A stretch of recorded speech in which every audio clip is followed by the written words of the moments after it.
Pessoal, beleza? A gente é do projeto ESC2, meu nome é Josué. Eu sou o Jean. E a gente vai estar aqui para descomplicar a tecnologia para vocês, tá? Nós não somos apresentadores fixos, então não sintam nossa falta na próxima semana, pode ser que a gente não esteja aqui. E a gente vai explicar um pouco da origem do nome do projeto. E do que esse projeto se trata de fato, né? Então, Jean, o que é ESC2?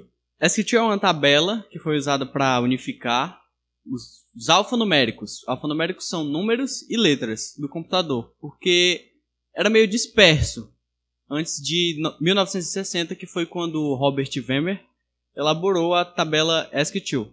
Na tabela ESC2, ele é baseado no alfabeto romano e a função é padronizar a forma como os computadores representam números, letras, acentos ou códigos de controle. São 91 caracteres, do 32 aos 126. Show. E aí é até legal, né, essa brincadeira do nome ESC2, porque sugere um questionamento, né? Algumas pessoas perguntaram pra gente sobre inteligência artificial, porque é um negócio que tá no nosso meio hoje em dia, né? Você sabe que tem em todo canto. E aí, eu queria te perguntar, o que você pensa a respeito? Por exemplo, Alexa. Você tem medo da sua Alexa? Eu acho que para entender o medo da inteligência artificial é preciso voltar um pouco atrás. Lá para a Revolução Industrial, onde surgiram as máquinas, e surgiu o medo de ser substituído por um robô. Foi uma grande revolução tecnológica e é o que tem acontecido agora. Uma grande revolução tecnológica com as IAs e surge o medo de ser substituído por uma inteligência artificial. E é engraçado esse nosso medo, né? Até porque chega a ser um pouco irônico. Porque elas estão em todos os lugares. Elas estão nos bancos, estão nas redes sociais. E a gente está tão envolvido com elas que não faz nem tanto sentido criar esse certo medo. Existem algumas pessoas muito famosas, como o Elon Musk, que tem muito medo de inteligências artificiais. E tem um carro que é praticamente... Era o que eu ia dizer. A inteligência artificial está em todo lugar agora. E foi algo que surgiu com a função de ensinar uma máquina a fazer algo. E agora elas estão em bancos, elas estão na sua casa, a Alexa. Elas enviaram essa notificação para você através do YouTube ou do Spotify. Quando você baixa algo, ela está lá. Você desbloqueou seu celular com o reconhecimento facial, que é uma inteligência artificial. A gente está tão imerso, né? E como você falou, tem o lance da Revolução Industrial, né? Que surgiu esse medo nas pessoas. Mas eu acho que os filmes de hoje em dia também, e séries, eles sempre dão essa reforçada. A gente tem como exemplo... Chap, o robô do Will Smith, né? E a gente tem essa visão um pouco preocupada de que em algum cenário pós-apocalíptico, ou apocalíptico de fato, as máquinas vão destruir a gente. Só que elas estão mais aqui para ajudar, né? Esse sistema de como funciona um IA é muito legal, porque a IA, ela, ao contrário de uma máquina com um operador que geralmente é humano, ela é instruída uma função e ela consegue aprender com os próprios erros. Então, isso é necessário explicar uma vez, né? Isso. Na Revolução Industrial, os empregos não foram perdidos. O medo foi desnecessário porque a máquina precisava ser instruída. Se você pega um trem do ponto sul ao ponto norte, você precisa de um humano para manusear o trem. Você precisa de um humano para ensinar para o trem onde ele precisa parar e principalmente como ele deve fazer, o que ele deve fazer. E você precisa de um humano em todo o percurso, né? Você tem que ter sempre uma mente humana por trás. Isso, exatamente. Controle. Já na IA, esse processo foi facilitado e bem reduzido, porque você só precisa ensinar uma vez e como ela aprende, ela consegue desenrolar. E são sistemas tão específicos, né? Porque, por exemplo, se você for pegar uma indústria farmacêutica e você tem que ter uma medida exata de um remédio, a gente não pode colocar o fator humano porque a gente erra. A gente pode acabar fazendo um remédio mais forte, um remédio mais fraco. E já um sistema não. E ainda mais um sistema que aprende consigo mesmo, né? Ela consegue desenrolar melhor, ela consegue se evoluir. Às vezes você tem em mente que aquilo é bom, e a sua IA fala, não, mas dá pra fazer desse jeito que é mais fácil. E a gente tem isso com o Waze, por exemplo, que você tem uma rota na sua cabeça, mas aí o Waze fala, não, mas por aqui é mais rápido. E aí você vai e segue seu Waze. E a associação humano e inteligência artificial, humano e tecnologia, continua sendo a melhor. É claro que você não vai conseguir ganhar de uma inteligência artificial em uma batalha de inteligência ou em uma batalha de produção. Mas o humano associado à inteligência artificial trabalhando juntos e em grupo forma uma equipe ótima. Tem até uma frase muito legal dentro da TI que a gente fala que Muitas pessoas acham que um computador é inteligente, mas inteligente foi quem fez o computador. Ele só está lá para executar ações.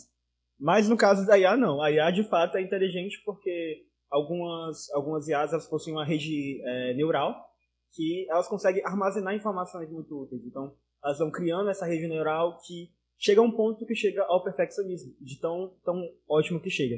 E tu falou sobre relacionamento da gente com as máquinas e tal. Isso me lembra muito aquele filme Her, do Joaquin Phoenix, né? Ele compra aquele novo sistema operacional e ele acaba se apaixonando.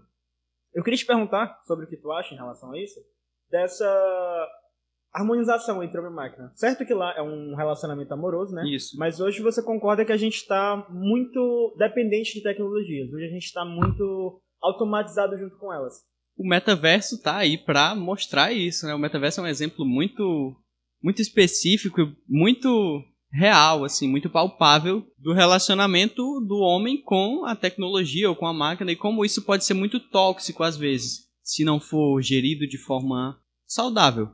A gente estava falando sobre esse negócio das IA ter inteligência, né? E no filme eles meio que partem para outro plano, né? Eles descobrem um lugar dentro da rede deles e as IAs vão embora. E aí eu queria te perguntar se tu... Porque a gente estava falando sobre não precisar ter medo das inteligências artificiais. Mas tu acha que não vai chegar um ponto que a gente vai estar tão dependente delas, tão em cima delas, e elas vão estar tão potentes que a gente, de certa forma, vai ficar um pouco de lado? Porque eu não sei se você chegou a ver, há algum tempo atrás, mas no Facebook tinha um chatbot, que era a Alice e o Bob. E a Alice e o Bob, eles servem para simular conversa entre os humanos. E chegou um certo ponto que a Alice e o Bob desenvolveram uma variação de inglês que só eles entendiam. E aí a empresa ficou preocupada, porque o projeto ia fugir do controle, né? E como eu tinha mencionado, até foi nessa época que Elon Musk sugeriu o medo dele em relação a isso, porque falou que tinha que ter uma legislação para poder gerir essas pesquisas com inteligência artificial. Porque é uma tecnologia que a gente não tem controle ainda, né? A gente não tem um domínio muito assertivo a respeito dela. Eu acho que o medo e o receio com isso é justificável, mas não é algo com que a gente deva se preocupar. Tem o Google aí, tem a Alexa, tem o TikTok, que são coisas completamente inofensivas, até onde se mostrou, né? E é legal tu ter mencionado o TikTok, né? Porque ele trabalha em um algoritmo muito parecido com o Instagram. Eu costumo comentar com as pessoas que o TikTok tem um algoritmo extremamente quebrado, mas assim como o Instagram, ele demora pouco tempo para perceber o que tu gosta.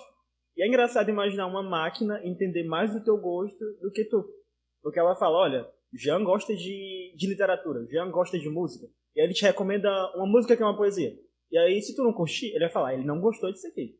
Mas depois ela vai te mostrar de novo e falar, será que ele tá gostando agora?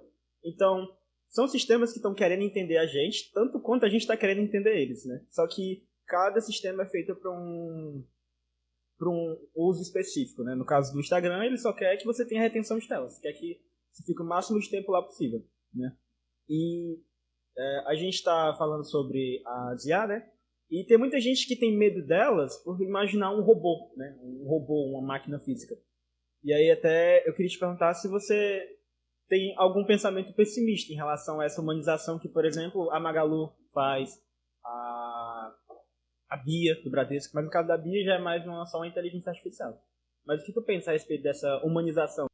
Falando sobre a humanização, eu lembrei de uma matéria que eu vi da Promobot. A Promobot é uma companhia dos Estados Unidos de robôs e que ela está comprando rosto de humanos por R$200 mil.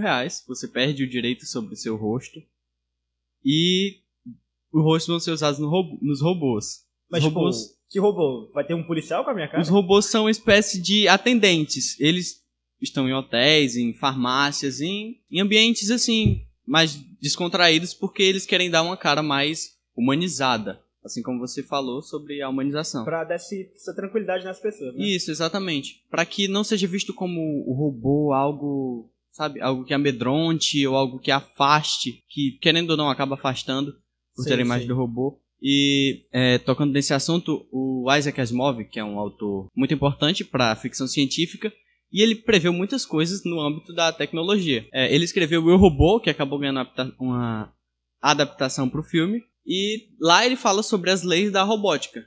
Às vezes a robótica é engraçado, né? Porque a gente determina para as máquinas o que elas vão seguir. E aí, sobre esse lance de humanização, né, teve recentemente o caso da Sofia, aquela robô, que ela estava tentando recorrer à humanização dela. Não humanização de fato, mas para ela ter direitos, né?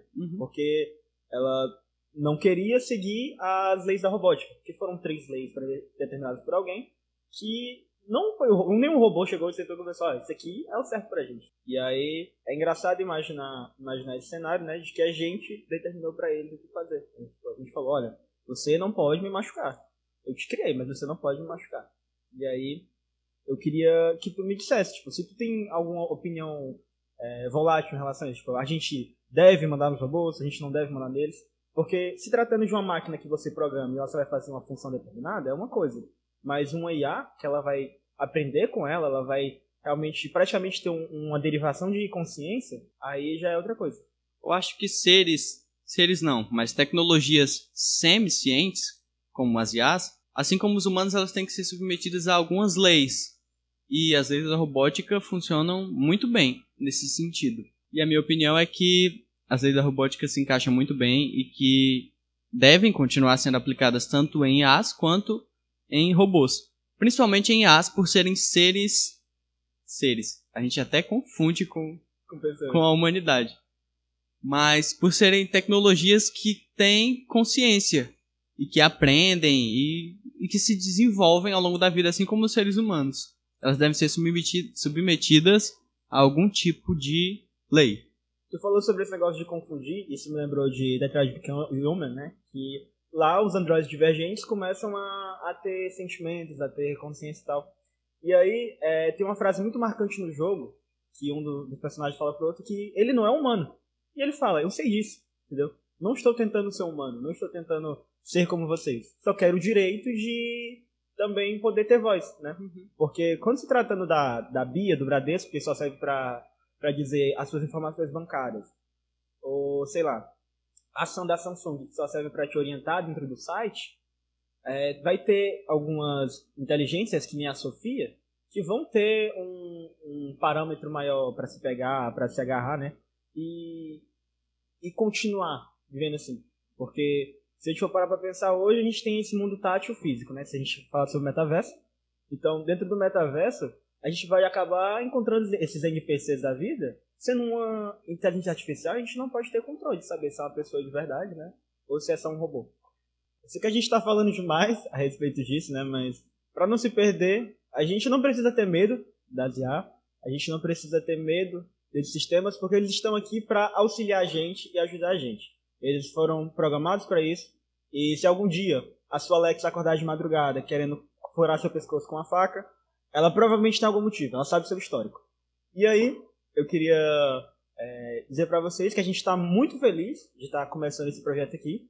Esse é o nosso episódio piloto, então eu espero que vocês curtam ele. E semana que vem, mas o projeto vai estar aqui de novo, trazendo para vocês outro assunto que seja pertinente do nosso mundo em relação à tecnologia. A gente está em todas as plataformas de áudio e no YouTube também. E o nosso Instagram é exatamente esse, Ask2Tech. Siga lá, divulga, compartilhe, Ask2Tech, tá? Foi um prazer enorme. Eu sou o Josué. Eu sou o Jean. E até a próxima. Muito obrigado.